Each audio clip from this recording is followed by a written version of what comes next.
Ayon pa sa mga fans ng Chocomocho Flying Titans, mas naaliw sila sa samahan ngayon ng Toby Wong ikumpara daw sa Dilly Wong. Hi guys, again it's me Vinales TV. So for today's update guys, pag-uusapan natin yung pagkumpara ng mga fans sa Dilly Wong at sa Toby Wong. Pero bago ang lahat, huwag niyo muna kalimutang i-subscribe at paghampasin ang notification bell button para updated guys sa mga bago kong upload.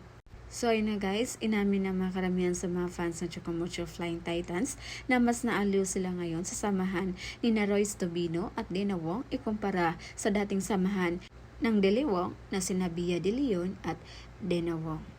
Pero ayon pa sa kanila, hindi pa daw ganun katagal si Royce Tobino sa Chocomocho Flying Titans, pero yung samahan nila ni Boss D ay napaka-intact daw.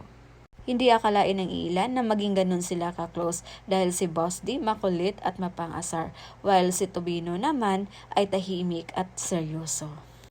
Kaya sobrang naaliw yung mga fans dahil nahawaan daw ni Boss D si Royce Tobino.